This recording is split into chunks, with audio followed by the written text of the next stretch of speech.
সূত্রযোগ স্পষ্ট, শুধু সময়ের অপেক্ষা।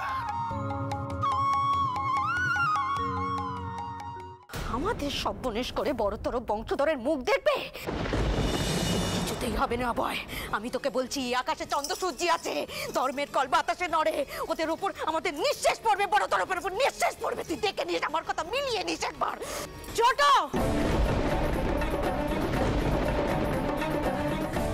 কি কইছিস কি তুই? এত বড় অভিশাপ তুই দিতে পারলি? ছি ছি ছি ছোট, তুই আর অভয় আমাদের ভালো চাস রে, তা আমি জানতাম। তাই বলে এত বড় স্বপ্নের চাস তোরা? না না না, তো আমি ভাবতেও পারিনি। গুরুদেব চলে যাচ্ছেন, ভাবলাম তোকে ডাকি আশীর্বাদ নেওয়ার জন্য, কিন্তু এখানে এসে নিজের কানে যা শুনলাম, না না না, এরপর কর্তার সঙ্গে কথা আমাকে কইতেই হবে। মনে এত বিষ নে, এক সংসারে তোদের আমাদের সঙ্গে থাকা চলে নে, কিছুতেই নয়। না না না, আপনি শান্ত হন না, আপনি কি করছেন? তুমি চুপ করো ছোট বৌমা, যার সিদ্ধান্ত এবার আমাকেই নিতে হবে। ভুলে যেও নে, এ মার বাড়ির কল্যাণ অকল্যাণের প্রশ্ন তোমরা কেউ ভুলে যেও নে, এই মার বাড়ির কর্ত্রী এখনো আমি, এই যোগমায়া দাসী। এত কাল ধরে এই মার বাড়ি আমি একা হাতে সামলেছি, অনেক সহ্য করেছি, অনেক, কিন্তু এত বড় অধম্য না না না, সহ্য করা যায় না, কিছুতেই সহ্য করা যায় না। বড় মা, তুমি আমাদের ভুল বুঝছো। অভয়, কোনটা ঠিক কোনটা ভুল বোঝার বোধ আমার আছে। যা বোঝার আমি ঠিক বুঝেছি। তোমাকে আর চন্দরকে আমি তো কোনোদিন আলাদা নজরে দেখিনি বাবা, কিন্তু তুমি আর তোমার মা চিরটা কাল আমাদের শুধু বেন্ন ভেবেছ। দেখো বড় মা, বাবা মশাই সবসময় তোমাদের কথা বলেন। বাবা মশাই বলেন যে জ্যাঠামশাই আর তুমি এই মার বংশের মাথা, আর তোমরা ঠাউর পর কথা যে তোমরা দুজনে মানো নে, তা আমার খুব ভালো করে জানা আছে। ঠাউর পো আমার ভাইয়ের মতো, কিন্তু তুমি আর তোমার মা চিরটা কাল আমাদের শুধু সত্তর ভেবেছ, আমাদের খেতে চেয়েছ। এত কিছু জানার পরে এক সংসারে থাকা, না না না, কিছুতেই হতে পারেনি। আমি কর্তার সঙ্গে কথা কইব, কর্তাকে এবার একটা সিদ্ধান্ত নিতেই হবে।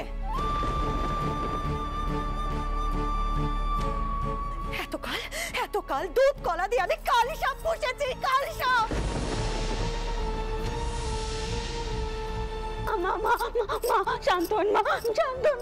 ছোট বাবা, কেন বুঝতে পারছো না? ওরা তোমার সন্তানের খেতে চায় মা, ওরা তোমার সন্তানের খেতে চায় শুধুমাত্র নিজেদের স্বার্থ সিদ্ধি করার জন্য।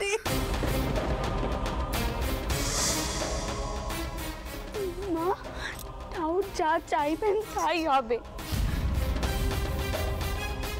কারোর কথায় কিচ্ছুটি হবে না। মা, আপনি আমার সাথে চলুন, আপনি তো শিখিয়েছেন মা সংসার সব সময় আগলে রাখতে, আর যে সংসার একবার ভেঙে যায় তা তো আর জোড়া লাগেনি। মা,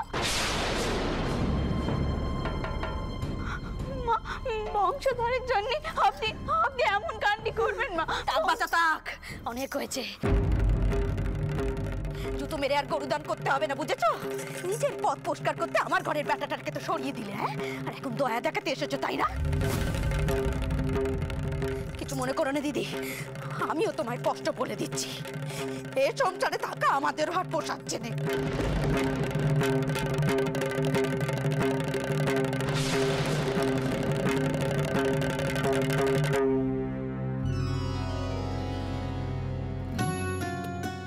এসো এসো এসো এসো, এই ঢেকি ঘরে রাখো দেখি বাপু বস্তাগুলো। রাখো এখানে রাখো। ওই গো এসো। চলো চলো চলো, রেখে দাও।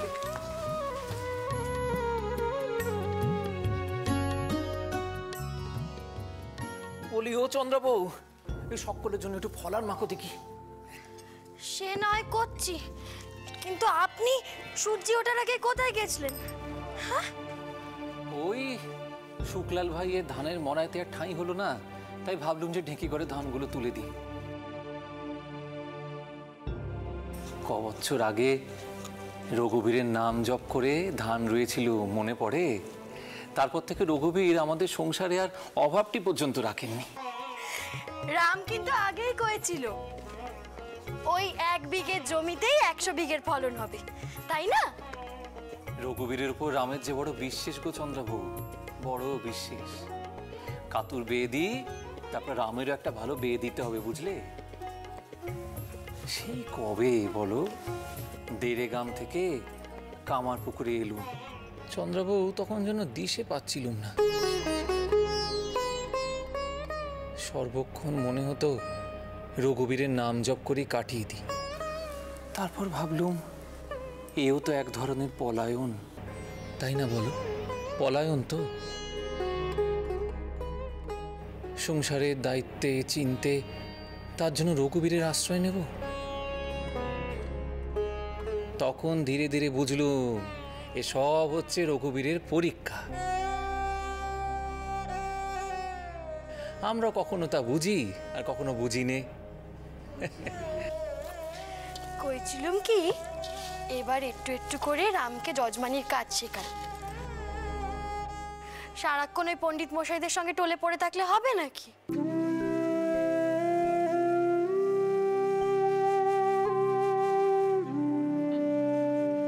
এই তো রাম এসেছে।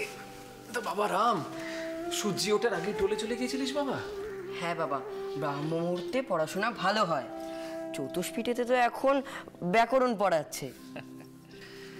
তো বাবা, তোর মা কইছিলেন যে তোকে এবার যজমানির কাজে লাগাতে, তোর কি মত বলতো বাবা? আপনিও যেমন, ওর মতামতের কি আছে শুনি? হ্যাঁ, বড় বেটা, সংসারের হাল ধরতে হবে না? হ্যাঁ বাবা, আপনি যা বলবেন আমি তাই করব।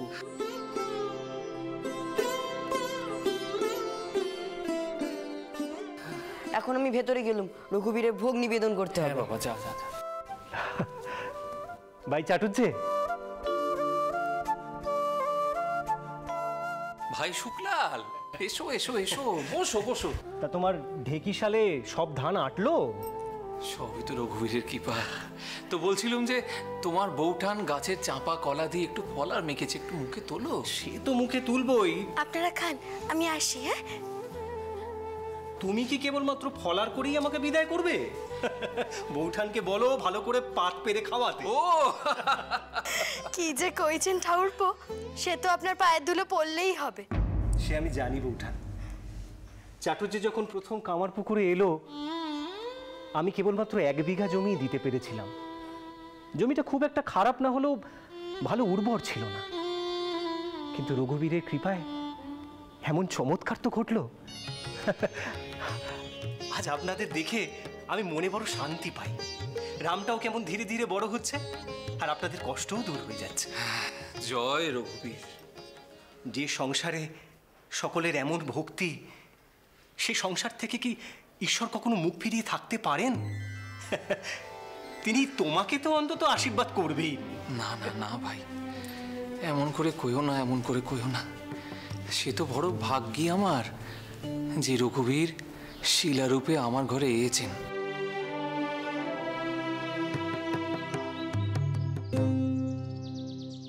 জানো ভাই শুক্লাল, মাঝে মাঝে তার পদধ্বনি শুনতে পাই। এই আঙিনায় ঘুরে বেড়াচ্ছেন তিনি।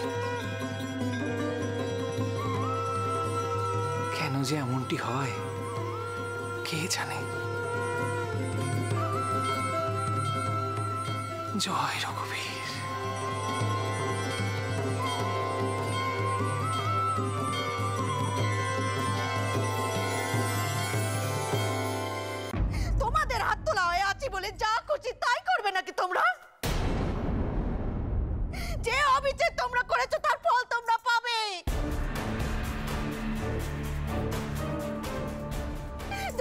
ভেবে নে, আমি থাকি আর না থাকি আমি বলে দিলাম।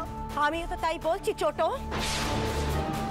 তোদের মনে কি একটা ভয় নেই রে?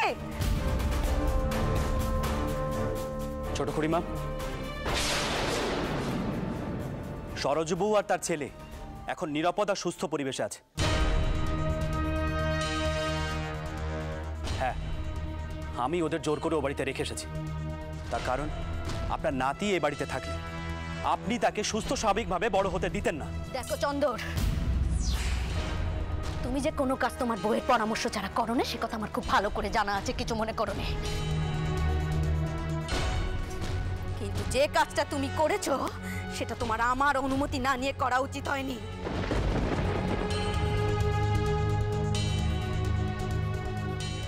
ঠিক আছে, ঠিক আছে, আমরা চলে যাবো এই বাড়ি থেকে।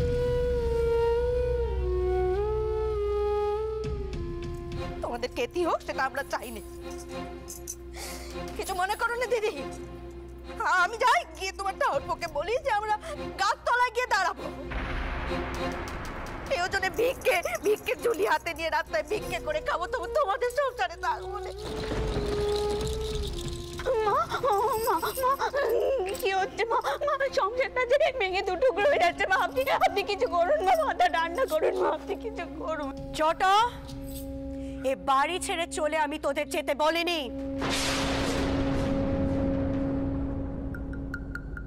আরে বাড়ি ছেড়ে যাওয়ার আগে আমার অনুমতির দরকার। কথা আর বাড়াসনি, চুপ করে থাক।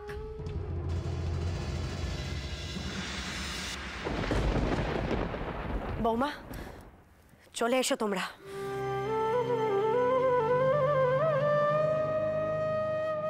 এই জনার্দন শেষে ব্যাটার জন্য এমন হানাহানি। হে রঘুবীর, আমাকে শক্তি দাও, আমাকে এমন করে তৈরি করো যেন আমি নিজের 10 ব্যাটার সমকক্ষ হয়ে এই সংসার রক্ষা করতে পারি। শক্তি দাও ঠাকুর, শক্তি দাও। ব্যাটা হোক বা মেয়েই হোক, এই সম্পত্তির দায়ভার আমি নিলাম।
বুঝলে ভাই শুক্লাল আমাদের কাতু মায়ের জন্য ভালো সংবাদ এনেছে।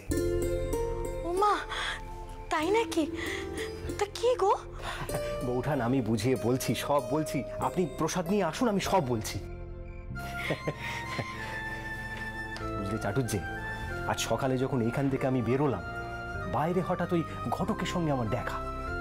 সে এমন এক সম্বন্ধের কথা আমায় বললে আমি তো অবাক হয়ে গেলাম, মানে ভাবতে পর্যন্ত পারিনি।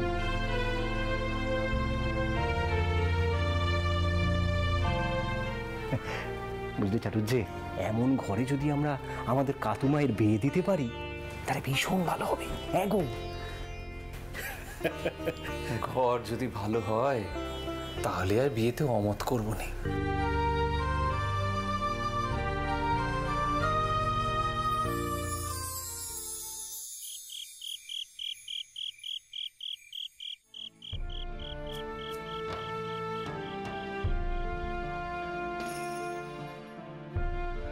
নিজের পথ পরিষ্কার করতে আমার ঘরের ব্যাটাটাকে তো সরিয়ে দিলে, হ্যাঁ? আর এখন দয়া দেখাতে এসেছো, তাই না? কিছু মনে করো না দিদি, আমিও তোমায় স্পষ্ট বলে দিচ্ছি, এ সংসারে থাকা আমাদেরও আর পোষাচ্ছে না।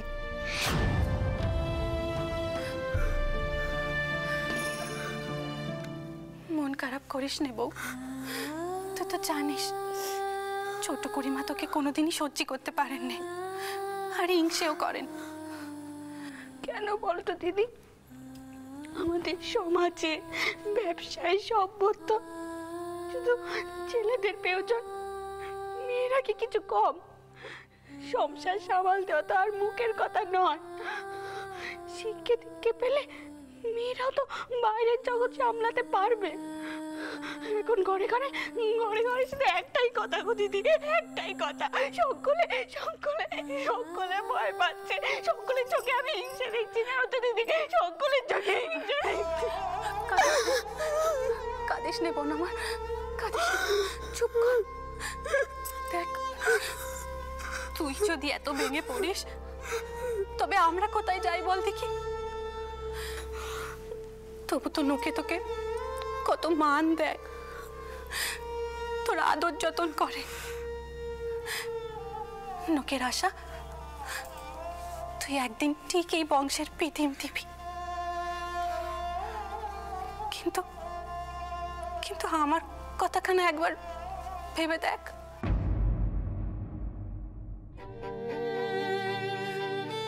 আমার দিকে তো কেউ ফিরেও তাকায়নি, তুই আর ঠাকুরপো ছাড়া। এই বংশের আবর্জনা হয়ে এতকাল ধরে পড়ে আছি।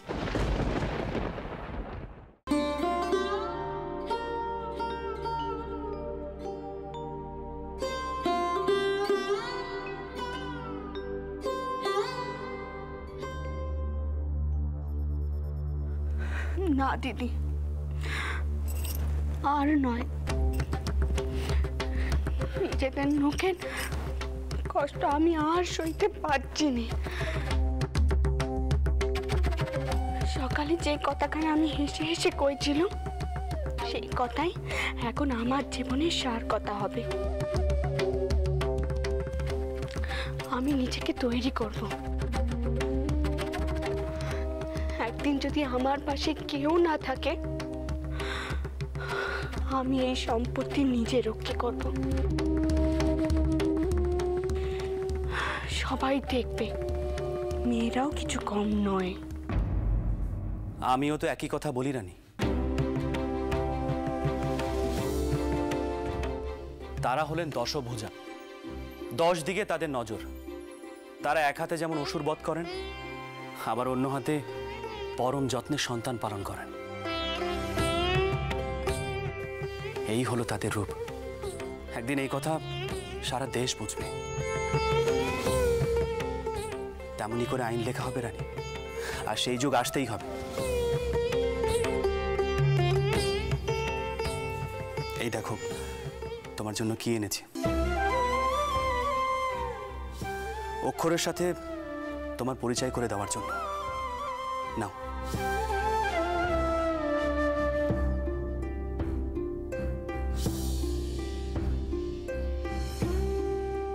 যতদিন পর্যন্ত তোমার এই সন্তান পৃথিবীতে আসার জন্য তৈরি হবে, ততদিন পর্যন্ত নিজেকে প্রস্তুত করো। ভালোবাসার দোলায় বাজে আশার মিল, ভালোবাসার দোলায় বাজে আশার মিল।